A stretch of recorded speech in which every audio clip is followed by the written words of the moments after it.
ਉਹ ਕਿਆ क्वेश्चन कहता पुत्र कि show that the coefficient of the middle term in this expansion। तो middle term calculate कर ਲਈਏ ਉਹਦਾ coefficient is equal to the sum of the coefficients of the two middle terms in this expansion। तो basically ਇਹ more of middle term the problem ਹੈ। तो 1 plus x raised to power 2n ਦੇ ਅੰਦਰ ਕਹਿੰਦਾ ਇੱਕ middle term ਹੈ ਉਹਦਾ ਕੋਐਫੀਸ਼ੀਐਂਟ ਲਿਖਣਾ ਹੈ, ਮਤਲਬ ਆਪਾਂ ਮਿਡਲ ਟਰਮ ਲਿਖ ਲਈਏ। तो मिडल टर्म च ਆਪਾਂ ਕੀ ਚੈੱਕ ਕਰਦੇ ਹੁੰਦੇ ਆ ਪਹਿਲਾਂ ਪਾਵਰ, ਹਾਂਜੀ that is a even number. ਠੀਕ ਹੈ, ਸੋ ਮੈਂ ਯਾਦ ਕਰਾ ਲਾਂ ਕਿ ਅਗਰ ਇੱਥੇ n ਈਵਨ ਹੋਵੇ ਤੇ ਇੱਕੋ ਹੀ ਮਿਡਲ ਟਰਮ ਹੁੰਦੀ ਹੈ, ਕਿਹੜੀ ਹੁੰਦੀ ਹੈ t this by 2 plus 1th term। there will be only one middle term and that will be t 2n by 2 plus 1th। so tn plus 1th term ਹੋਣੀ ਹੈ middle.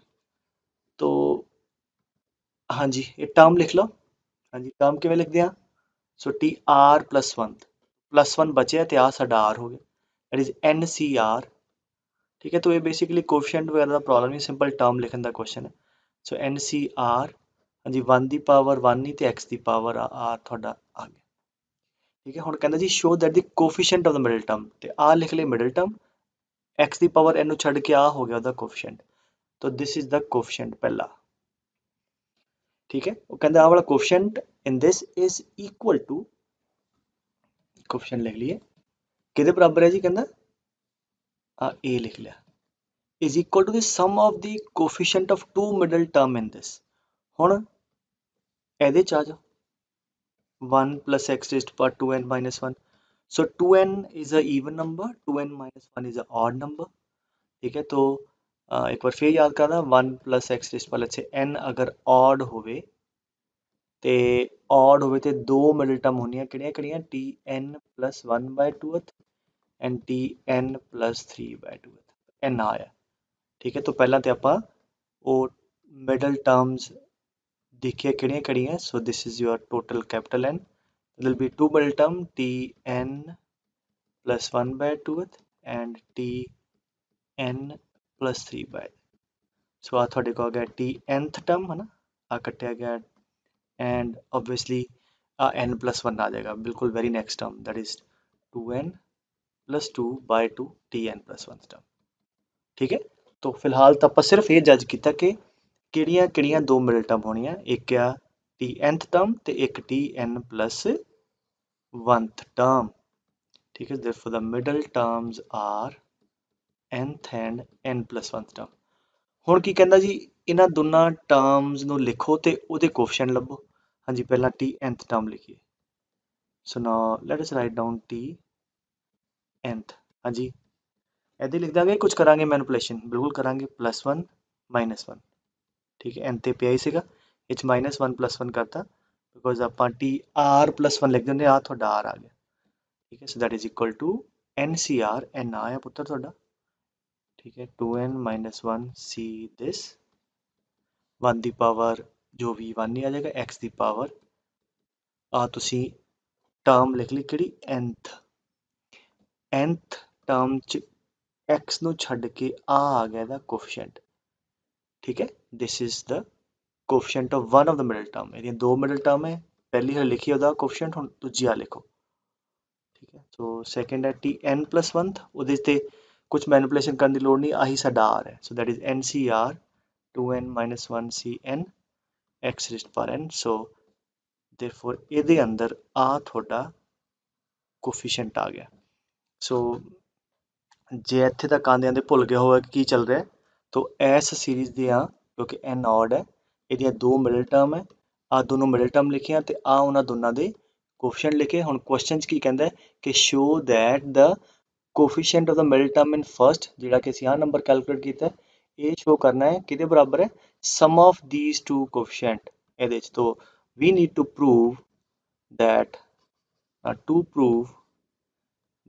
this 2n - 1 cn plus 2n - 1 cn - 1 ਇਹ ਸਮ ਕਿਹਦੇ ਬਰਾਬਰ ਹੈ ਪੁੱਤਰ, ਇਹਦੇ ਬਰਾਬਰ ਹੈ, which is the last step। or if you guys remember this is the simple property, ਅਗਰ ਤੁਹਾਨੂੰ ਯਾਦ ਹੋਵੇ ncr plus nc r -1 ਹਾਂਜੀ ਕੀ ਦੱਸਿਆ ਸੀ ਕਿ ਉੱਪਰ ਅਗਰ ਇੰਡੈਕਸ ਸੇਮ ਹੋਵੇ ਨੀਚੇ ਇੱਕ ਦਾ ਫਰਕ ਹੋਵੇ ਨਾ r ਤੇ r-1 this is the larger that is equal to ਹਾਂਜੀ ਆਪਾਂ ਆਂਸਰ 'ਚ ਕੀ ਲਿਖੀਦਾ ਇਹਨੂੰ ਇੱਕ ਵਧਾ ਦਿਓ ਔਰ ਨੀਚੇ ਵੱਡੇ ਵਾਲਾ ਠੀਕ ਹੈ r-1 ਇਹ ਤੋਂ ਛੋਟਾ ਹੈ ਤਾਂ ਦ ਲਾਰਜਰ ਆਫ ਦੋਸ ਇਹਨੂੰ ਸੋਲਵ ਕਰਕੇ ਆਹੀ ਆਏਗਾ ਹਾਂਜੀ ਇਹਦੇ 'ਚ ਵੀ 2n-1 2n-1 ਠੀਕ ਹੈ ਬਰਾਬਰ ਹੈ ਇਹਦਾ ਆਂਸਰ ਕੀ ਆਊਗਾ ਇਹ 'ਚ ਇੱਕ ਵਧਾ ਦਿਓ 2n-1 + 1 2n ਸੀ ਇਹਨਾਂ ਚੋਂ ਦੋਨਾਂ ਚੋਂ ਇੱਕ ਦਾ ਫਰਕ ਹੈ ਔਰ ਲਾਰਜਰ ਇਜ਼ ਦਿਸ ਸੋ ਇਹ ਸੋਲਵ ਕਰਕੇ ਵੀ ਆਹੀ ਆਊਗਾ ਅਗਰ ਤੁਸੀਂ ਇਹਨੂੰ expand ਕਰੋਗੇ और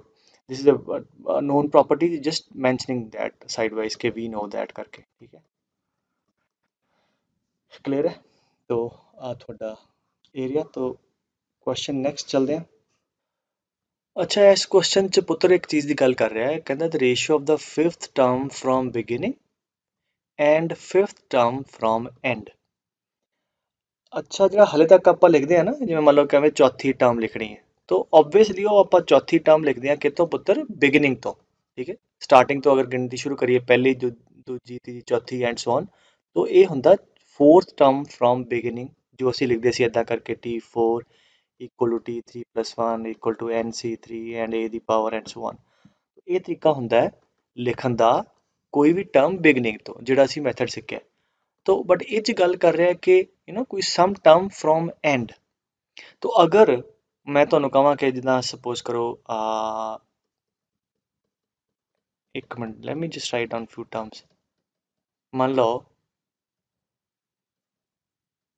ਅਗਰ ਮੈਂ ਤੁਹਾਨੂੰ ਕਹਾਂ ਕਿ ਚੌਥੀ ਟਰਮ ਬਿਗਨਿੰਗ ਤੋਂ ਲਿਖਣੀ ਹੈ ਠੀਕ ਹੈ ਤੁਸੀਂ T4 ਤੋਂ ਸਟਾਰਟ ਕਰਕੇ T3 + 1 ਕਰਕੇ ਸਾਰਾ ਲਿਖ ਲਓਗੇ ਤੇ ਅਗਰ ਮੈਂ ਹੁਣ ਤੁਹਾਨੂੰ ਕਹਾਂ ਕਿ ਥਰਡ ਟਰਮ ਫਰੋਮ ਐਂਡ ਲਿਖੋ ਠੀਕ ਹੈ ਜਿੱਦਾਂ ਹੁਣ ਐਸੀ ਚ ਦੇਖੋ ਪਿੱਛੋਂ ਤੀਜੀ ਟਰਮ ਆ ਪਹਿਲੀ ਦੂਜੀ ਤੀਜੀ ਉਹਨੇ ਫਰੰਟ ਦੀ ਬਜਾਏ ਐਂਡ ਤੋਂ ਕਹਿਤਾ ਅਗਰ ਮੈਨੂੰ ਇਹ ਪਤਾ ਲੱਗ ਜਾਏ ਕਿ ਪਿੱਛੋਂ ਤੀਜੀ ਟਰਮ ਅੱਗਿਓਂ ਕਿੰਨੀ ਹੈ ਜਿੱਦਾਂ ਇਸ ਕੇਸ ਤੇ ਚਲੋ ਆਪਾਂ ਡਾਇਗਰਾਮ ਜੀ ਬਣਾਈ ਹੈ ਤੇ ਨਜ਼ਰ ਆ ਰਹੀ ਹੈ ਕਿ ਜਿਹੜੇ ਪਿੱਛੋਂ ਤੀਜੀ ਟਰਮ ਹੈ ਅੱਗੇ ਚੌਥੀ ਹੈ तो ठीक है फिर T4 लिख लांगे T3 + 1 करके आंसर आ जाऊगा तो वी जस्ट वांट फॉर्मूला जा मिल जाए कि अगर पिछों कोई टर्म है वो अग्गियों पता लग जाए कि किहड़े नंबर वाली है ते साडी कहानी तुर पऊगी गां नूं because we know the formula right तो हुण ਉਹ ਤੁਸੀਂ ਫਾਰਮੂਲਾ ਲਿਖ ਲਓ ਕਿ in the expansion of just write down this formula ਕਿ a + b ਦੀ power n in the expansion of a plus b raised power n let's say capital R लिख लिया rth from end is equal to t n minus r plus second from beginning ठीक है once again t capital R from end ठीक है and तो ਉਹਨੇ ਪੁੱਛਿਆ ਤੋ ਆ ਦੱਸਦਾ ਹੈ ਕਿ ਕਿਹੜੀ ਦਿਸ ਟਰਮ ਫਰੋਮ ਬਿਗਿਨਿੰਗ ਜਿੱਦਾਂ ਇਹਦੇ 'ਚ ਦੇਖਦੇ ਹਾਂ ਹੁਣ ਉਹਨੇ ਕੁਐਸਚਨ 'ਚ ਕਿਹਾ ਸੀ ਕਿ ਥਰਡ ਟਰਮ ਫਰੋਮ ਐਂਡ ਕੀ ਕਿਹਾ ਸੀ ਉਹਨੇ ਥਰਡ ਟਰਮ ਫਰੋਮ ਐਂਡ ਇੱਥੋਂ ਤੁਸੀਂ ਕੈਪੀਟਲ ਆਰ ਤੁਹਾਡਾ ਕਿੰਨਾ ਹੋ ਗਿਆ 3 ਠੀਕ ਹੈ ਔਰ ਇਹ ਜਿਹੜੀ ਐਕਸਪੈਂਸ਼ਨ ਹੈ ਨਾ ਆਹ ਵਾਲੀ that is the expansion of let's say a + b raised to power 5 ਕਿਉਂ ਕਿਉਂਕਿ 5 ਹੈ ਤੇ ਤਦੇ ਤੇ 6 ਟਰਮ ਹੋਣੀ ਹੈ ਠੀਕ ਹੈ ਸੋ ਮੰਨ ਲਓ ਆਹ ਤੁਹਾਡੀ ਐਕਸਪੈਂਸ਼ਨ ਹੋ ਗਈ ਉਹਦੇ 'ਚ n ਕਿੰਨਾ ਹੋ ਗਿਆ ਪੁੱਤਰ n ਹੋ ਗਿਆ 5 ਤੇ ਕਹਿੰਦਾ third term from end is equal to front ਤੋਂ ਕਿਹੜੀ ਹੋਊਗੀ t n minus r plus 2 ਤੇ ਖਿਆਲ ਕਰੋ ਪਲੱਸ 2 ਹਾਂਜੀ n ਕਿੰਨਾ 5 ਮਾਈਨਸ r ਕਿੰਨਾ 3 ਪਲੱਸ 2 ਫਰੋਮ ਬਿਗਿਨਿੰਗ ਠੀਕ ਹੈ ਸੋ 5 ਮਾਈਨਸ 3 2 ਜਮਾ 2 4 ਤੀਜੀ ਟਰਮ ਐਂਡ ਤੋਂ ਜਿਹੜੀ ਹੈ ਪਿੱਛੋਂ ਤੀਜੀ ਟਰਮ ਅੱਗਿਓਂ ਕਿਹੜੀ ਆ ਉਹ ਚੌਥੀ ਹੈ ਫਰੰਟ ਤੋਂ ਅਗਰ ਮਾਪੋਗੇ ਚੌਥੀ तो फ्रंट तो ਤੁਹਾਨੂੰ ਪਤਾ ਕਿ ਚੌਥੀ ਟਰਮ ਹੈ ਤੇ ਫਿਰ ਅੱਗੇ ਲਿਖ ਹੀ ਲਓਗੇ T3 + 1 ਕਰਕੇ ਐਂਡ ਸੋ ਔਨ ਠੀਕ ਹੈ ਸੋ ਇਸ ਕਰਕੇ ਖਿਆਲ ਕਰਨਾ ਹੈ ਕਿ ਐਕਸਪੈਂਸ਼ਨ ਤੋਂ ਦਿੱਤੀ ਹੋਗੀ a + b ਦੀ ਪਾਵਰ n ਜਿਹਦੇ ਇੱਥੇ n 5 ਹੈ ਪੁੱਤਰ ਜੇ 5 ਹੈ ਤਦ ਹੀ ਟਰਮ 6 ਹੈ n ਆ ਜਾਊਗਾ ਤੁਹਾਡੇ ਕੋਲ rth ਟਰਮ ਫਰੋਮ ਐਂਡ ਕਹਿੰਦਾ rth term from end is equal to this term from beginning तो ਬਿਗਿਨਿੰਗ ਤੋਂ ਪਤਾ ਲੱਗ ਗਿਆ ਤੇ ਆਪਾਂ ਸੋਲਵ ਕਰ ਲਾਂਗੇ ਠੀਕ ਹੈ ਆਈ ਹੋਪ ਆ ਚੀਜ਼ ਤੁਹਾਨੂੰ ਸਮਝ ਆ ਗਈ ਜਿੱਦਾਂ ਇਸ ਕੁਐਸਚਨ 'ਚ ਕਹਿੰਦਾ ਕਿ in this find n if the ratio of the fifth term from beginning। ठीक है, अगे पंजवीं टर्म वो तुहानू लिखनी आउंदी है, चलो लिख लीए। पंजवीं टर्म अगे T5 इक्वल टू T4+1, हाँ जी, इक्वल टू NCR, n ते n है, NCR आ वाला, एंड a दी पावर a थोड़ा है 2 दी power 1/4 the power n-4 and b आ पुत्र 1/3 दी पावर 1/4 दी पावर r आ रहा 4। ठीक है, ये होगी पंजवीं टर्म कितों बिगिनिंग तो। चलो थोड़ा जिहा इहनूं सिंपलीफाई करना है तो वी कैन राइट NC4, हाँ जी, आ कितना है 2 दी पावर n-4/4। अच्छा, अब 1 दी पावर 4 1 ही आऊगा, 3 दी पावर 1/4 इंटू 4 3 आ गया नीचे, सो दैट इज 3 दी power 1। So this the fifth term from beginning. फिर कहना फिफ्थ टर्म फ्रॉम एंड, ते fifth term from end is equal to, हाँ जी, Tn-5 plus second plus 2 from the beginning. तो पंजवीं टर्म जी एंड तो आ वाली टर्म होगी अग्यों, हाँ जी, की है Tn-5+2 Tn- third term from beginning. ठीक है, इसका मतलब हुण ਆਪਾਂ ਨੂੰ ਹਲੇ ਸਿਰਫ ਇਹ ਪਤਾ ਕਰਾਇਆ ਆਪਾਂ ਕਿ ਜਿਹੜੀ ਆ ਪੰਜਵੀਂ ਟਰਮ ਪਿੱਛੋਂ ਹੈ ਉਹ ਅੱਗਿਓਂ ਕਿੰਨੀ ਹੈ, ਤਾਂ ਅੱਗਿਓਂ ਆ ਵਾਲੀ ਟਰਮ ਹੈ। ਹੁਣ ਆ ਵਾਲੀ ਟਰਮ ਲਿਖਾਂਗੇ ਆਪਾਂ, ਕਿਹੜੀ ਟਰਮ ਲਿਖਾਂਗੇ Tn-3। ठीक है, आई होप आ गल समझ आ गई। तो let us write down this term now. तो हाँ जी, टर्म किवें लिखांगे इत्थे, पहला +1 ते -1 करी ते आ गया n-4+1। ठीक है, so now let us write, so n because series the same ही है, therefore NCR a the power 2 the power 1/4 the power n-4 4 b कितना आ a the power n-4 and this comes out to be NCn-4 2 the power 1 divide by नीचे 3 दी power आओगी ना, और देखो 3 दी power n-4/4। सो आ तुसी दोनों टर्म कड्ढियां, आ हो गई पंजवीं बिगिनिंग तो, आ हो गई पंजवीं एंड तो, ते उन्हां दी जिहड़ी रेशियो है दैट इज √6:1। तो हुण आपां सिंपल की करना है कि इन्हां दोनों नूं डिवाइड करके इहनूं आ बिगिनिंग वाली टर्म ते एंड वाली this divide by this is √6, simple, और वो तो आपां सॉल्व करना है। ठीक है, so let me make some space now. So let us divide and solve। ठीक है, हाँ जी, कितना आ गया है NC4 2 n-4/4 डिवाइड बाय 3। ठीक है, आ वाला डिवाइडेड बाय आ नंबर NCn-4 2 दी power 1 and divide by 3 n-4, मतलब this is now simple calculation right. इच कोई हुण दिस इज √6/1। हाँ जी, हुण देखो आ वाली टर्म जिहड़ी है बिल्कुल डिनोमीनेटर वाली ए न्यूमरेटर च आ जाऊगी है ना, तो आ जाऊगा इत्थे 2, ते इन्हां दोनां ਇਹ ਤੇ ਸਿੱਧੀ डिवीजन है, तो और मोर ओवर इन्हां दोनों की वैल्यू सेम है, ए कट के 1 आ गया। ठीक है, एक्सपेंड कर लो ना NC, और मोर ओवर एक्सपेंड नहीं भी करना, NC4 is equal to NCn-4, इन्हां दा सम n ਦੇ बराबर है, इन्हां दी वैल्यू बराबर है, या तुसीं इन्हां नूं एक्सपेंड करोगे they have same value। ਇਹਦਾ आंसर भी n factorial by 4 factorial n-4 factorial है, ਇਹਦਾ भी n factorial by n-4 factorial and 4 factorial. So इस करके आ कट्टे गए। ठीक है पुत्र, और हुण की रहेगा ਤੁਹਾਡੇ को, हाँ जी, आ वाली टर्म ऊपर ले जाओ, ਇੱਥੇ बिल्कुल न्यूमरेटर ਤੇ कितना आ गया 2 दी पावर n-4/4 इंटू 3 दी पावर n-4/4, और डिनोमिनेटर च आ 2 into 3, 2 into 3 is equal to √6। Is that clear? ते now let us simplify। हाँ जी, आ देखो एक प्रॉपर्टी होंगी a raised power n into b raised power n, power same होवे तो we can write it as a into b raised to power n। तो इत्थे 2 ਦੀ power ਵੀ ਆਹੀ ਹੈ ਤੇ 3 ਦੀ ਵੀ ਆਹੀ ਹੈ, ਤੇ ਉੱਪਰ ਨੂੰ ਆਪਾਂ ਲਿਖ ਸਕਦੇ ਹਾਂ 2 into 3 ਦੀ ਪਾਵਰ n minus 4/4। ਆ 2 into 3 6 ਤੁਸੀਂ ਇੱਧਰ ਲਿਜਾ ਸਕਦੇ ਹੋ, ਲੈ ਜਾਓ।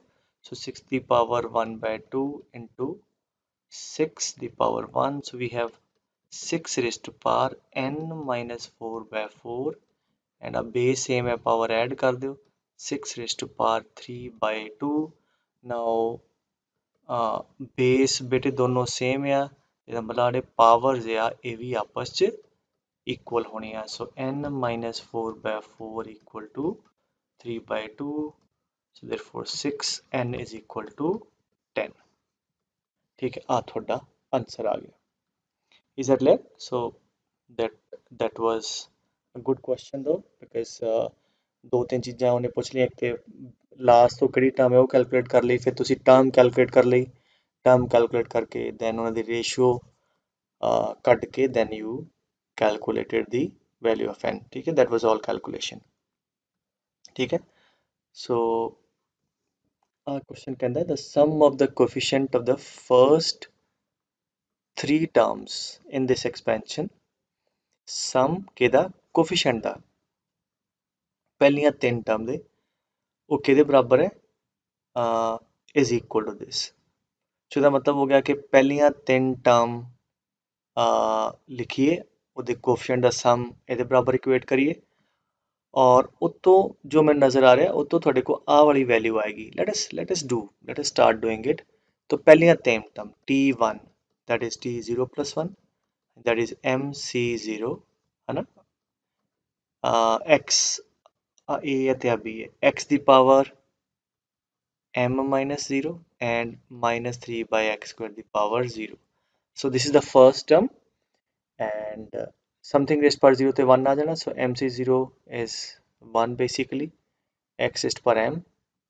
तो what is the coefficient of the first term? coefficient ਹੁੰਦਾ x ਦੀ ਪਾਵਰ ਨੂੰ ਛੱਡ ਕੇ ਆ ਸਾਰਾ, this is the coefficient, ਪਹਿਲੀ ਟਰਮ ਦਾ coefficient ਆ ਗਿਆ। ਹੁਣ ਆ ਜਾਓ ਸੈਕੰਡ ਟਰਮ ਤੇ t2 that is t1 plus 1, ਹਾਂਜੀ ਆ ਤੁਹਾਡਾ r ਆ ਗਿਆ, that is mc1, x the power m minus 1 and minus 3 by x square the power 1।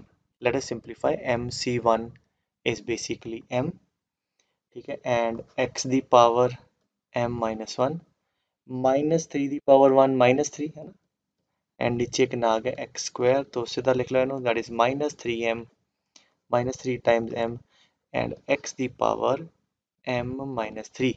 so what is the coefficient of x raised to power m minus 3? या second term ਦਾ coefficient ਹੈ, ਕਿਸੇ ਵੀ term ਦਾ coefficient ਨੂੰ ਕੀ ਹੁੰਦਾ x ਦੀ term ਨੂੰ ਛੱਡ ਦੋ, ਆ ਤੁਹਾਡਾ ਕੋਫੀਸ਼ੀਐਂਟ ਆ ਗਿਆ। ਠੀਕ ਹੈ, ਪਹਿਲੇ ਚ 1 ਸੀਗਾ, ਠੀਕ ਹੈ 1 into x raised to power m, ਸੋ ਪਹਿਲੇ ਦਾ ਕੋਫੀਸ਼ੀਐਂਟ ਆ ਸੀ, ਦੂਜੇ ਦਾ ਇਹਦੇ ਸਿਮਿਲਰ ਤੀਜੇ ਦਾ coefficient that is t3 t2 plus 1 that is mc2 x the power m minus 2 minus 3 by x square the power 2, so that is mc2 minus 3 the Square 9 and x the power 4 m minus 6। तो what is the coefficient of this term? ਆ ਵਾਲਾ x ਨੂੰ ਛੱਡ ਕੇ। ਸੋ ਆ ਤਿੰਨਾਂ term the coefficient the sum is equal to this। so given ਹੈ ਤੁਹਾਨੂੰ ਹੁਣ ਇੱਕ ਰਿਲੇਸ਼ਨ ਜਿਹਾ ਦੇਤਾ, so 1 minus 3m plus this 9 time mc2। what is mc2? m factorial by 2 factorial m minus 2 factorial, huh? what is m factorial? m into m minus 1 into m minus 2 factorial, ਉਹਦੇ ਨਾਲ ਕੱਟਿਆ ਜਾਊਗਾ, that is m into m minus 1 by 2। this is equal to 559 and clearly you can see ਤੁਹਾਡੇ ਕੋਲ ਕੀ ਆ ਗਈ, ਇੱਕ equation ਆ ਗਈ m ਦੇ ਅੰਦਰ and look like m into m, ਇੱਕ quadratic ਇਕੁਏਸ਼ਨ ਆ ਗਈ।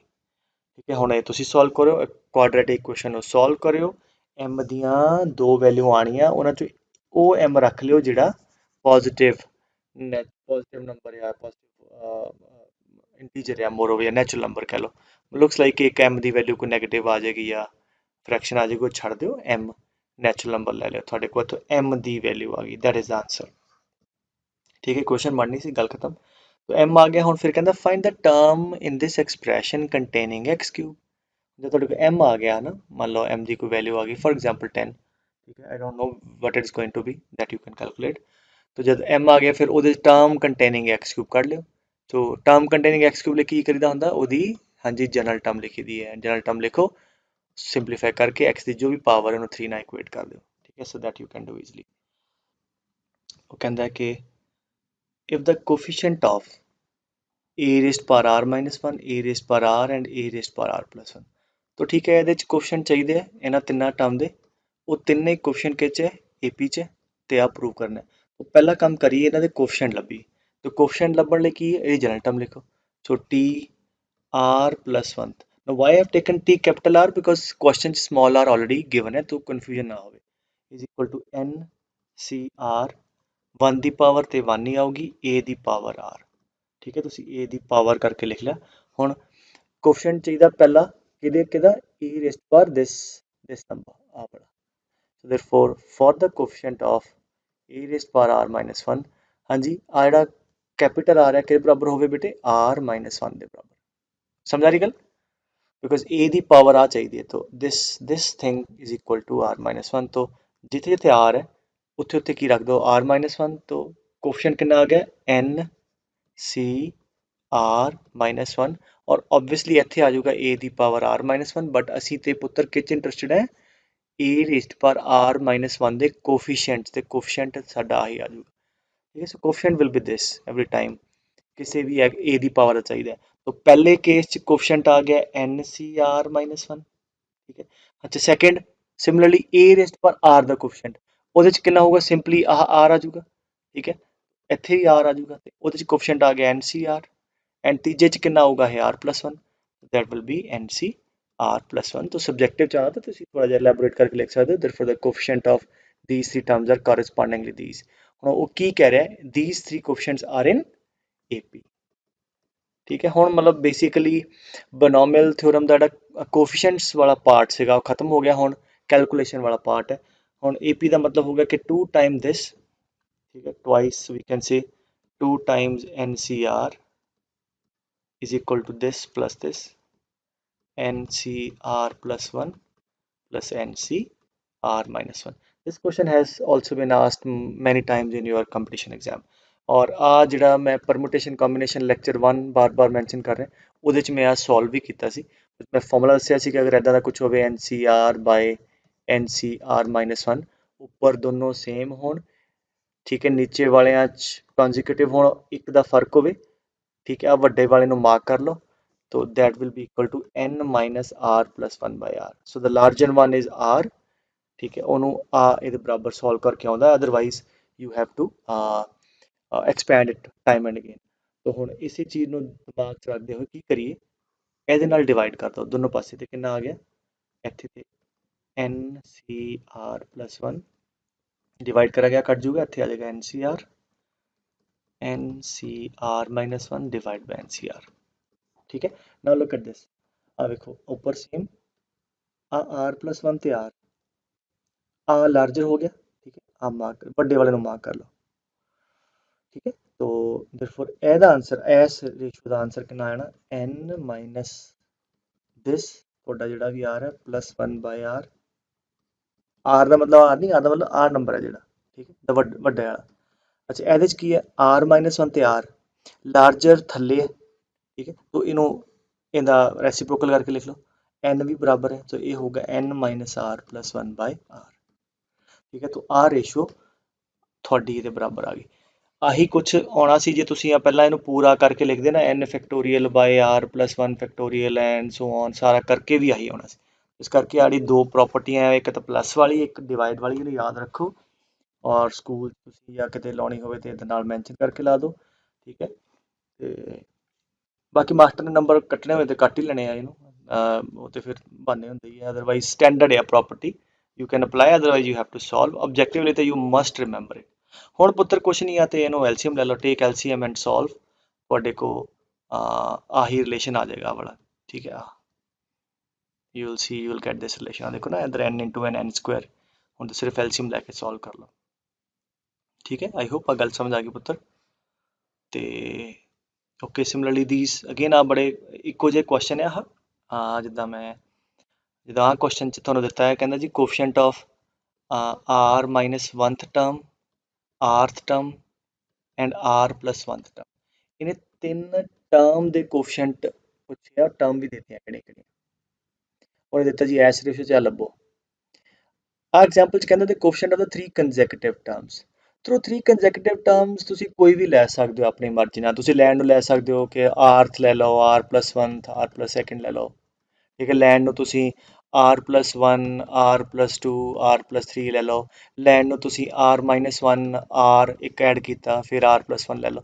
ਤਾਂ ਕੋਈ ਵੀ ਲੈ ਲਓ, ਕੁਐਸਚਨ ਦਾ ਫਾਈਨਲ ਆਨਸਰ ਤੁਹਾਡਾ ਸੇਮ ਆਏਗਾ, ਠੀਕ ਹੈ।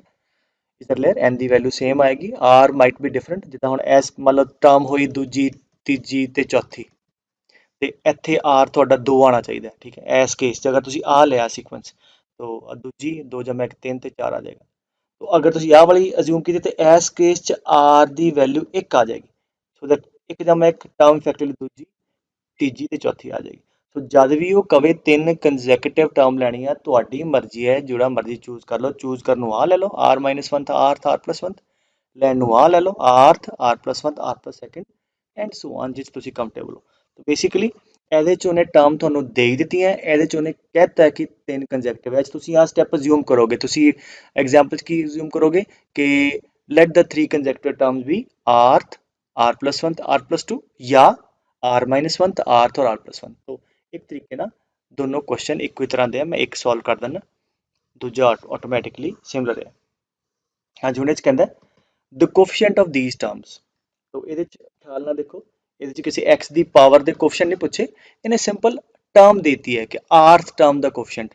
ਇਹਦੇ 'ਚ ਤੁਸੀਂ ਕੀ ਕਰਨਾ, ਟਰਮ ਲਿਖਣੀ ਹੈ, ਟਰਮ ਲਿਖ ਕੇ ਉਹਦਾ ਕੋਫੀਸ਼ੀਐਂਟ ਲੱਭਣਾ, ठीक है। आई होप ਤੁਹਾਨੂੰ ਸਮਝ ਆਈ ਗੱਲ। तो ये थोड़ा ਜਿਹਾ ਸੌਖਾ है। तो सिर्फ टर्म डायरेक्टली लिखनी है ना, द कोफीशीएंट ऑफ दीज टर्म्स। तो पहला आ जाओ r minus 1 टर्म लिखते हैं। जी टर्म लिखਣ 'ਚ ਕੀ ਹੁੰਦਾ, ਇੱਥੇ +1 ਬਣਾਈਦਾ ਹੁੰਦਾ, ਇੱਥੇ +1 ਬਣਾਇਆ, ਇੱਥੇ -1 ਵੀ ਕਰਨਾ। सो r minus 1 minus 1, ठीक है। ਆਹ ਵਾਲਾ ਤੁਸੀਂ ਆਪਣੇ ਵੱਲੋਂ ਐਡ ਕੀਤਾ ਨਾ, तो that is dr minus 2 plus 1। सो ਆ ਤੁਸੀਂ ਇਹਨੂੰ ਇਸ ਤਰੀਕੇ ਨਾਲ ਲਿਖ ਲਿਆ। ਸੋ ਤੁਹਾਡਾ ਆ ਤੁਹਾਨੂੰ ਨੰਬਰ ਚਾਹੀਦਾ ਹੁੰਦਾ। ਹਾਂਜੀ, ਲੈਟ ਅਸ ਰਾਈਟ ਡਾਊਨ ਦੀ ਟਰਮ n n ਹੀ, ठीक है। सो आ वाली टर्म लिख रहे हैं n c, हाँ जी, आ नंबर r minus 2। बाकी तो फिर वही है बेटे, x की पावर आऊगी तो 1 आऊगा। तो बट ਆਪਾਂ ਨੂੰ ਕਿੰਨਾ ਮਤਲਬ ਹੈ ਪੁੱਤਰ, ਕੋਫੀਸ਼ੀਐਂਟ ਨਾਲ, ਤੇ ਕੋਫੀਸ਼ੀਐਂਟ ਕੀ ਆ ਗਿਆ, x ਦੀ ਪਾਵਰ ਨੂੰ ਛੱਡ ਕੇ ਆਹ ਆ ਗਿਆ। ਸੋ ਦਿਸ ਇਜ਼ ਦ ਕੋਫੀਸ਼ੀਐਂਟ, ठीक है। ਹੁਣ ਦੂਜੀ rth ਟਰਮ ਤੇ ਆ ਜਾਓ। rth ਟਰਮ pr, ਹਾਂਜੀ ਕੀ ਕਰੀਏ, pr +1 -1, ਆ ਤੁਹਾਡਾ ਰਿਕੁਆਇਰਡ ਨੰਬਰ ਆ ਗਿਆ। ਹਾਂਜੀ, ਟਰਮ ਕਿੰਨੀ ਹੁੰਦੀ ਹੈ, NCR, n ਤੇ n ਹੀ ਹੈ, ਐਕਸਪੈਂਸ਼ਨ ਸੇਮ ਹੈ। ਆ ਵਾਲਾ ਆ ਗਿਆ r minus 1, ਬਾਕੀ x ਦੀ ਟਰਮ ਆਊਗੀ ਦਿਸ ਮਾਈਨਸ ਦਿਸ, ਹੈ ਨਾ, ਦੈਟ ਵਿਲ ਬੀ देयर 1 ਆਊਗਾ। तो बट कोफिशिएंट ਦਾ मतलब है कोफिशिएंट आ गया। सो पहली टर्म चाह वाला कोफिशिएंट, दूजी चाह कोफिशिएंट, तीजी टर्म कड़ी r plus 1, वो तो बनया बनाया पे +1 पे आते आ थोड़ा r हो गया, एंड दैट इज NCR, ठीक है, x पर n minus r। So this is the coefficient. ਤਿੰਨੇ ਕੋਫੀਸ਼ੀਐਂਟ ਤੁਸੀਂ ਲੱਭ ਲੈ। ਔਰ ਕੁਐਸਚਨ ਕੀ ਕਹਿੰਦਾ ਕਿ ਇਹਨਾਂ ਤਿੰਨਾਂ ਟਰਮ ਦੇ ਕੋਫੀਸ਼ੀਐਂਟ ਲੱਭ ਲੈ ਆ, ਔਰ ਇਹ ਕੋਫੀਸ਼ੀਐਂਟ ਦੀ ਰੇਸ਼ੋ ਕਿੰਨੀ ਹੈ ਪੁੱਤਰ, 1:3:5। Find n and r। Is that clear? So now given is, मैं रब करदा बेटे, let me रब कोफिशिएंट संभाल लिए। So given is n, पहला कोफिशिएंट सीगा c r minus 2, दूजा सी n c r minus 1, तीजा वाला n c r। एक किहड़ी रेशो च है बेटे, 1:3:5। So this is given। और again परमुटेशन कॉम्बिनेशन ਦੇ ਪਹਿਲੇ ਲੈਕਚਰ 'ਚ ਜਿਹੜੇ 'ਚ ਪੋਲੀਨੋਮੀਅਲ ਕੋਫੀਸ਼ੀਐਂਟ ਦੀਆਂ ਪ੍ਰੋਪਰਟੀਆਂ ਕੀਤੀ, ਸੋ ਮੈਂ ਆਲਰੇਡੀ ਸੋਲਵ ਕੀਤਾ ਹੈ, but let me again solve. ਇਹਦੇ 'ਚ ਕੀ ਕਰੋ, ਪਹਿਲਾਂ ਇਹਨੂੰ ਤੇ ਇਹਨੂੰ ਲਓ, ਇਹਨਾਂ ਦੋਨਾਂ ਨੂੰ, ਠੀਕ ਹੈ। ਹਾਂਜੀ, ਲਿਖੋ, ਇਹਨੂੰ ਨੀਚੇ ਲੈ ਜਾਓ ਬੇਟੇ, ਆਹ ਵਾਲੀ ਟਰਮ ਨੂੰ ਸਾਰੀ ਨੂੰ ਨੀਚੇ, ਆ 3 ਨੂੰ ਉੱਪਰ। तो ਕੀ ਆ ਗਿਆ, NCR minus 1। Time and again ਅਸੀਂ ਆ ਫੈਕਟ ਯੂਜ਼ ਕਰਦੇ ਪਏ, NCR by NCR minus 1। we know this formula। ਉੱਪਰ ਸੇਮ ਹੋਵੇ, ਨੀਚੇ ਇੱਕ ਦਾ ਫਰਕ ਹੋਵੇ, ਤੇ ਆ ਉੱਪਰ ਵੱਡਾ ਵਾਲਾ r ਇਹਨਾਂ ਦੋਨਾਂ ਚੋਂ, ਤੇ ਆਨਸਰ ਕਿੰਨਾ ਹੁੰਦਾ ਹੈ, n minus r plus 1 by r, ਠੀਕ ਹੈ। ਐਕਚੁਅਲੀ ਦੇਖੋ n ਸੇਮ ਹੈ, r minus 1 ਤੇ r minus 2, ਵੱਡਾ r minus 1 ਹੈ, ठीक है। सिमिलरली बाद च ਇਹਨਾਂ ਦੋਨਾਂ ਲਵਾਂਗੇ, h ਵੀ n ਤੇ n ਸੇਮ ਹੈ, एक आर -1 ਵੱਡਾ r ਹੈ, ਠੀਕ ਹੈ, ਤੇ we will use the formula. ਪਹਿਲਾਂ ਆਪਾਂ ਇਹਨਾਂ ਦੋਨਾਂ ਨੂੰ ਲਈਏ, ਇਹਨੂੰ ਨੀਚੇ ਲੈ ਜਾਓ, तो मतलब जस्ट प्योर कैलकुलेशन, ठीक है, इज इक्वल टू 3 ऊपर लै जाओ। हुण ਇਹਦੇ ਚ ਕੀ ਹੈ ਪੁੱਤਰ, n सेम है, r-1 is one more than r-2, therefore this is equal to n minus r this plus 1 by this is equal to 3। so let us cross multiply। हाँ जी, कितना आ गया, n minus r plus 1 plus 1 plus 2 is equal to 3r minus 3। so n plus 5 is equal to 4r। ਸੋ ਸਾਡੇ ਕੋਲ n ਤੇ r ਚ ਇੱਕ equation ਆ ਗਈ। ਓਬਵੀਅਸਲੀ ਅਗਰ n ਤੇ r ਚਾਹੀਦੇ ਸਾਨੂੰ ਦੋ ਇਕੁਏਸ਼ਨ ਬਣਾਉਣੀ ਹੈ। ਇੱਕ ਇਕੁਏਸ਼ਨ ਬਣ ਗਈ ਇੱਥੋਂ, ਦੂਜੀ ਇਕੁਏਸ਼ਨ ਬਣਾ ਲਾਂਗੇ ਇਹਦੇ ਤੋਂ। ਤੋ ਹਾਂਜੀ, ਲੈਟ ਅਸ ਯੂਜ਼ ਥੀਸ ਨਾਓ, ਹੈ ਨਾ। ਇਹਨੂੰ ਸਾਰੀਆਂ ਟਰਮ ਨੂੰ ਨੀਚੇ ਲੈ ਜਾਓ, 5 ਉੱਪਰ। So NCR by NCR minus 1 is equal to 5/3। ਨਾ ਹੁਣ ਇਹਦੇ ਚ ਪੁੱਤਰ ਆ ਵੀ ਸੇਮ ਹੈ, ਵੱਡਾ ਇਹਦੇ ਚ ਇੱਕ ਦਾ, ਠੀਕ ਹੈ। therefore this ratio will be n minus r plus 1 by r 5/3। let's cross multiply, so 3n minus 3r plus 3 is equal to 5r। so 3n plus 3 is equal to 8r। so ਆ ਤੁਹਾਡੇ ਕੋਲ ਦੂਜੀ equation ਆ ਗਈ n ਤੇ r ਚ। ਇਹਨਾਂ ਦੋਨਾਂ ਨੂੰ 1 ਤੇ 2 ਨੂੰ ਸੋਲਵ ਕਰਕੇ n ਤੇ r ਲੱਭ ਲਿਓ, ਉਹੀ ਪੁੱਛਿਆ ਸੀ, ਠੀਕ ਹੈ। ਆਈ ਹੋਪ ਆ ਚੀਜ਼ ਤੁਹਾਨੂੰ ਸਮਝ ਆਈ ਹੈ ਪੁੱਤਰ। ਤੋ ਇਹਦੇ ਚ ਸਾਨੂੰ ਸਿਰਫ ਟਰਮ ਪੁੱਛੀ ਸੀ, ਆਹ ਵਾਲੀ ਟਰਮ, ਤਾਂ ਟਰਮ ਕੱਢ ਲਈ, ਟਰਮ ਕੱਢ ਲਈ ਤਾਂ ਉਹਦਾ ਕੋਫੀਸ਼ੀਐਂਟ ਵੀ ਆ ਗਿਆ, ਬਾਕੀ ਕਹਿੰਦਾ ਕਰੀ। ਜੇ ਪੁੱਛਿਆ ਹੋਵੇ ਮੈਂ ਕਿ x ਦੀ ਕਿਸੇ ਪਾਵਰ ਸਮਥਿੰਗ ਦਾ ਕੋਫੀਸ਼ੀਐਂਟ, x³ ਦਾ x² ਦਾ, ਫਿਰ ਆਪਾਂ ਨੂੰ ਉਹਦੀ ਜਨਰਲ ਟਰਮ ਲਿਖਣੀ ਪੈਣੀ ਹੈ, ਠੀਕ ਹੈ। ਤੋ ਇਹਦੇ ਤੇ ਹੁਣ ਜਿਵੇਂ ਆਹ ਕੁਐਸਚਨ ਹੈ, ਇਟਸ ਲਾਈਕ ਇਹਦੇ ਕਹਿੰਦਾ ਜੀ find the value of a, b and n in this expansion, but this is the simpler one। Sidhi term पूछी है, if the first three terms of these are this, तो पहली term दी value है 729, ठीक है। दूजी टर्म दी value है 7290 and तीजी term the value है 30375। ਤੇ ਇਹ ਸਾਰੀ ਕਹਾਣੀ ਤੋਂ find a, b, n। तो ये more of like कैलकुलेशन वाला क्वेश्चन है। ਇਹ ਤਾਂ ਸਿੱਧੀਆਂ ਮਤਲਬ ਪਹਿਲੇ ਲੈਕਚਰ ਦਾ ਕੁਐਸਚਨ ਹੋ ਗਿਆ, ਟਰਮ ਲਿਖਣੀ ਹੈ। ਪਹਿਲੀ ਟਰਮ ਹਾਂਜੀ ਕਿੰਨੀ ਹੋਗੀ, ਟੀ ਆਰ ਪਲੱਸ 1, ਆਰ ਹੋ ਗਿਆ 0, ਦੈਲ ਬੀ n C0, ਹਾਂਜੀ a ਦੀ ਪਾਵਰ n ਮਾਈਨਸ 0, b ਦੀ ਪਾਵਰ 0। ਆਹ ਵਾਲੀ ਵੈਲਿਊ ਕਿਹਦੇ ਬਰਾਬਰ ਹੈ, 729 ਦੇ, ਠੀਕ ਹੈ। We will be having 3 equations, ਇੱਕ ਇੱਥੋਂ ਬਣ ਜਾਣੀ ਹੈ, ਇੱਕ ਇੱਥੋਂ ਤੇ ਇੱਥੋਂ। a b n ਚ 3 ਇਕੁਏਸ਼ਨਾਂ ਬਣ ਜਾਣੀਆਂ, ਉੱਥੋਂ ਆਪਾਂ a b n ਸੋਲਵ ਕਰ ਲਾਂਗੇ। NC0 ਕਿੰਨਾ ਹੁੰਦਾ 1, तो ਇੱਥੋਂ ਕਿੰਨਾ ਆ ਗਿਆ ਤੁਹਾਡੇ ਕੋਲ, a raised power n is equal to 3729, beg your pardon 729। फिर कहना सेकंड टर्म कितना हो गया पुत्र, t2 की हो गया t1 plus 1, r हो गया 1। हाँ जी, टर्म कितनी आओगी, nc1 a ਦੀ ਪਾਵਰ n minus 1 b ਦੀ ਪਾਵਰ 1, ਰਾਈਟ। ਚਲੋ ਹਲੇ ਇੱਥੇ ਇਹਨੂੰ ਇੱਦਾਂ ਲਿਖ ਲਓ, ਇਹਨੂੰ ਮੰਨ ਲਓ ਇਕੁਏਸ਼ਨ ਨੰਬਰ 1, ਠੀਕ ਹੈ। ਆ ਹੋਗੀ ਇਕੁਏਸ਼ਨ ਨੰਬਰ 2 ਔਰ ਇਹਦੀ ਵੈਲਿਊ ਕਿੰਨੀ ਹੈ 7290। ਇਹਦੀ third term that is t2 plus 1, हाँ जी r हो गया 2, हाँ जी nc2 a raised power n minus 2 b ਦੀ power 2 is equal to how much, 30375। now calculation ਤੁਸੀਂ ਖੁਦ ਕਰਿਓ, I'll tell you the way how to solve। simple a b c ਚ ਤਿੰਨ ਇਕੁਏਸ਼ਨਾਂ ਬਣਾਉਣੀਆਂ।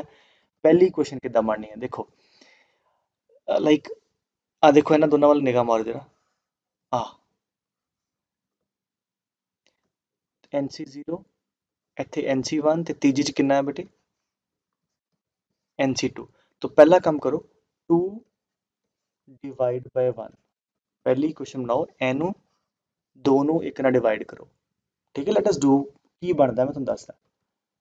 तो कितना आ गया, सेकंड इक्वेशन कितनी, NC1 7 नहीं बेटे, NC1 a दी पावर n minus 1 b दी पावर 1 आ 7290 डिवाइड बाय आ वाली term NC0 a raised per n, b raised per 0, 729।